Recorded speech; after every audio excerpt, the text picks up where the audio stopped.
সবাইকে। আজকে আর কোনো ব্লগ নিয়ে আসিনি। আজকে যেটা এনেছি সেটা হলো কমপ্লিট পুজো হল, অরেলস এটা বলতে পারেন যে পুজোতে কি কি শপিং করেছি সেইগুলোই দেখালাম। কারণ আজকে সারাদিন এত বিজি ছিলাম যে কিচ্ছু করা হয়নি, মানে কিছু ব্লগই করতে পারিনি।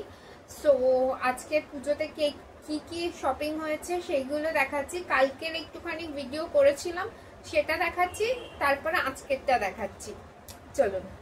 আজকে আর অনেকদিন পরে বেশ অনেকখানি টাইম পেয়েছি, তো আমি ভাবলাম যে আজকে কি কি শাড়ি নিয়ে এসেছি দিদার জন্য, মামনির জন্য, বড় পিসমণির শুভঙ্করের বড় পিসমণি, ছোট পিসমণির জন্য, আর তো সেগুলোকে দেখাই। ঠিক আছে, প্রথমে শুরু করছি দিদার জন্য। দিদার জন্য আমি এর আগে অনেক ভালো ভালো দামি দামি শাড়ি কিনেছি। দিদার কোনো কিছু পছন্দ হয় না, শুধু এই জামদানি শাড়ি ছাড়া। সো দিদার জন্য একদম বেবি পিঙ্ক কালারের মধ্যে দেখুন খুব সুন্দর একটা এই যে জামদানি শাড়ি এনেছি, হোয়াইটের মধ্যে পিঙ্ক কালার, আর তার পুরো সাথে হলুদ বুটা রয়েছে। এইটা হলো দিদার শাড়ি, খুব সুন্দর শাড়িটা, দিদার খুব পছন্দ হয়েছে। মানে সুন্দর মানে খুবই কমন একটা শাড়ি, বাট দিদার পছন্দ হয়েছে। দিদার পছন্দটা হওয়াটা is the most important thing. ঠিক আছে, তো দিদার পছন্দ হয়েছে। যাই হোক, আমি পরে ভাঁজ করে রাখছি বলে দিদা চিৎকার করবে। দিদা হলো গিয়ে ভীষণ একটা স্ট্রিক্ট মানুষ, তো দিদার এটা পছন্দ হয়েছে, এটা বড় ব্যাপার। এইবারে দেখায় মামনিরটাও আমার খুব পছন্দের একটা শাড়ি। এটা আগের বছর আমি নিয়েছিলাম, আর আমার শাড়িটা দেখে মামনির খুব পছন্দ হয়েছিল, তাই মামনির জন্য এবারে নিয়েছি পিওর বাংলাদেশের যেই জামদানি হয় না, সেই বাংলাদেশের একটা জামদানি নিয়েছি। এটা হলো উল্টো শাড়ি, হ্যাঁ এইটা নিয়েছি হলো পিওর বাংলাদেশের একটা জামদানি শাড়ি।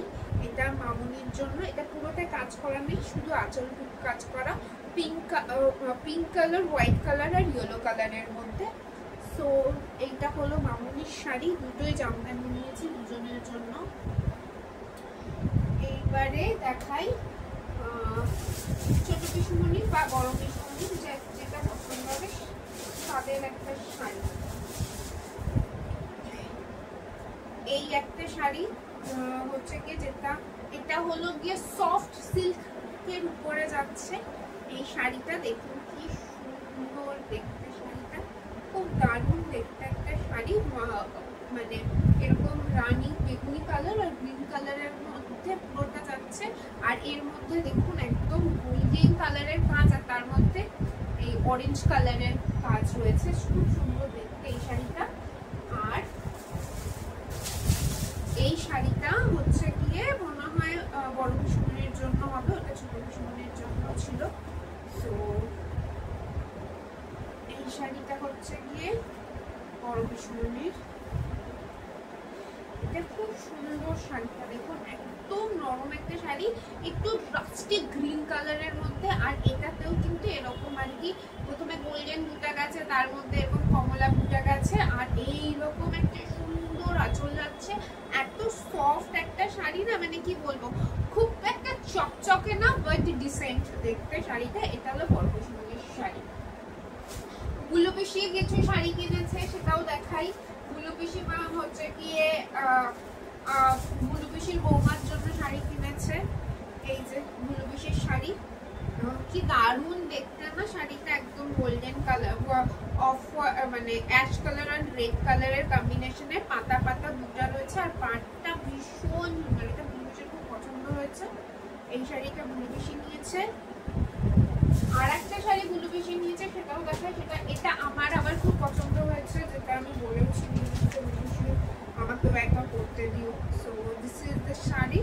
এই যে পুরো শাড়িটাই এরকম গেছে, আর একটা ব্লু কালারের পার গেছে। এটা বুলু পিসির দুটো বৌমার জন্য দুটো শাড়ি নিয়েছে, খুব দারুণ দেখতে। সো আর আমার শাড়িগুলো আমি দেখাবো, দেখছি কবে দেখায়। তো জানাবেন যে কার শাড়িটা আপনাদের বেশি পছন্দ হয়েছে। ঠিক আছে, পরে আর একদিন হচ্ছে কি ছেলেদের যেই জিনিসপত্র হয়েছে সেগুলো দেখাবো। আর চেষ্টা করছি যে বাড়িতে গিয়ে মায়ের জন্য কি নিলাম, বোনুর জন্য কি, বোনু কি নিয়েছে, আমি কি নিয়েছি, সেগুলোকেও দেখানোর। যাই হোক, আজকে ব্লগটা এখানেই শেষ করলাম। আপনাদের আমার ফুলু পিসির মামনি শাড়ি কেমন লাগলো জানাতে কিন্তু ভুলবেন না। আর আপনাদের ছোট ছোট বেবিগুলোকে আমার ভালোবাসা দেবেন। আর আমার ব্লগটা ভালো লাগলে কিন্তু লাইক অ্যান্ড সাবস্ক্রাইব করতে ভুলবেন না।